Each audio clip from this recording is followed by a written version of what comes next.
Now, school children in Leicester have been learning all about the 50th anniversary of the expulsion of South Asian people from Uganda. In the final part of our series, they've been hearing from those who left the country back in the 70s. They've also been asking all sorts of interesting questions about life in Uganda and about issues they faced when they came to Britain. Rajiv Popat reports.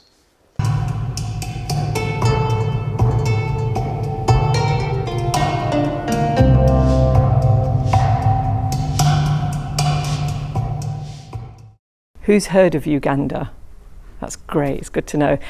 Sophie Canabar returns to her former school, Rushmead Academy in Leicester. She was just 6 when her family left Uganda.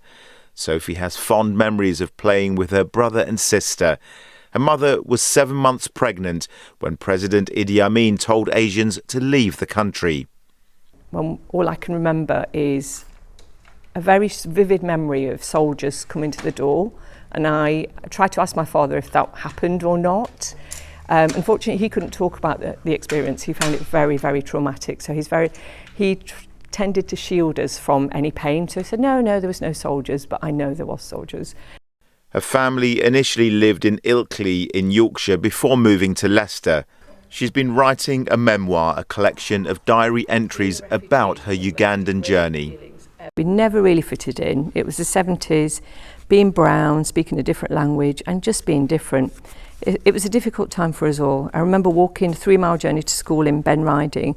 Mum would always ensure that she would walk with us, but I hated it. I was so embarrassed of her. Embarrassed that Mum used to wear a sari, did not look like the other mums, did not talk like the other mums. We found it hard to make friends. There were some really horrible people and there were some really nice people. The teenagers were intrigued. Are you happy with your life in the UK, or would you go live in Uganda if you had the chance to? Yes, I'm happy now because I've created a good life for myself and my children. Would I go back to Africa? I have never been back, and it's always been on my wish list, but there's always that fear of going back. And because our life was stolen, you know, we had a house, we had a business, we had a lovely life. We used to go on picnics and go and see the wildlife. That was stolen from us. So would you want to go back to somewhere where they didn't want you? What is the best thing about coming to the UK? Oh, I can answer that one really easily. It's a really good question. Opportunity. I think the UK is an amazing place for giving everybody opportunities. And I say this because I grew up dyslexic and I think a little bit dyspraxic, although I've never been evaluated for that. So I found reading and English very, very hard as a child. And I thought it was because I was from another country. But that never stopped me. I went into wealth management, I went into managing apprenticeship services in colleges. Meanwhile, pupils at Abbeymead Primary in Belgrave had a visit from someone I know rather well. This is my dad, Harish. My dad was a teacher at a primary school in the town of Jinja in Uganda. I was just 2 when I came to the UK with my family. Feel free to ask any questions. Who would like to ask a question first of all? Did you ever think that Idi Amin would ever tell you to leave? It came as a shock because people had settled there for hundreds of years, and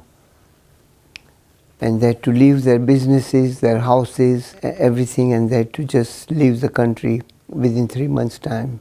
People didn't know what was happening. People were a bit confused that what's going to happen to their children and for elderly people.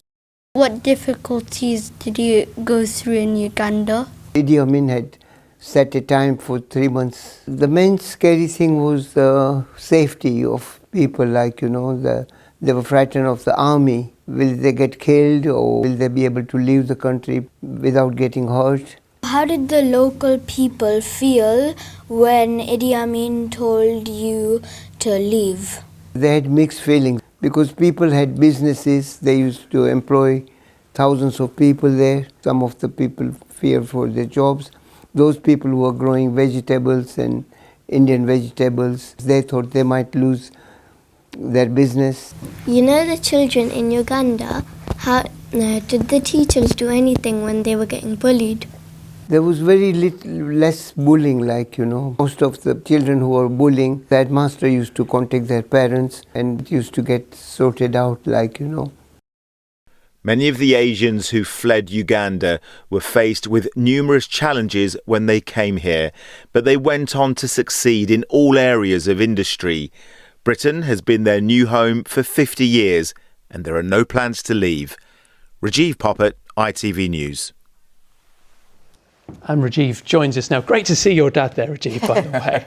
At the end of a case of bring your dad to work. I like it. But you know what? Some really, really powerful stories we've heard from you on this series this week, and obviously personal to you and your family as well. Yeah, absolutely, because I was born in Uganda, and as you said, it was a real honour and a privilege to speak to some of the people that I met over the last few months. There were some highlights. We saw Manjula Ben earlier this week. Kataria, her husband, was kidnapped 50 years ago, and she's still suffering. She's still wondering what happened to him. There was the photographer who worked for the army, and he was actually sent to photograph some of the bodies that Idi Amin had disposed of. There were some uplifting stories as well. We had Pratibha, who was in Leicester, and she welcomed 40 people into her 2-bedroom house. So pretty amazing there, really. It is, and it is wonderful that you've been able to share these stories with everybody. What is going on to mark this anniversary? There's a lot going on, Hannah. The actual anniversary is on the 4th of August. There's an exhibition at Newark Museum, another exhibition at Curve Theatre. The Curve Theatre are also hosting a play. That's next week. A local radio station are having a 2-day event at Abbey Park. That's a fun event, and that's going to have some Bollywood singers and lots of entertainment. There are also plenty of charity events to commemorate and to celebrate the success of Asians. As I said in my report, Asians came 50 years ago and they've done quite well for themselves. What I really like, Rajiv, is with pieces like this, it's an education for me, watching them. But then, of course, you're sparked, so you go away and find out more, which is exactly what I've done all week, because I watch your piece and then I get on the internet because I want to know more. It really opens people's eyes, I think, and you've actually got more pieces to come. That's this series done, but there is more to come. There's more, and this is the year of the anniversary, the expulsion of Asians. So, as I said, the actual anniversary is on the 4th. We'll have some more interesting reports in the next couple of weeks as well, and throughout the year. And how important do you think it is that we make sure that we mark this and we learn about this and people get to share their stories? It's a good question, Hannah. It's really, really important. And that's one of the things that I'm doing with a friend of mine. We're going to schools just to teach youngsters about what's happening and to raise awareness. It's so important that, you know, everything that Ugandan Asians went through isn't forgotten. Well, your dad's doing a good job of that as well at the schools, isn't he? You've got everyone going. I tell you what, those children that you filmed were engrossed by what you had to say, and I thought that was wonderful. Yeah, they were fascinated, and they were fascinating. The questions they were asking, they weren't prompted. You know, they weren't told what to say.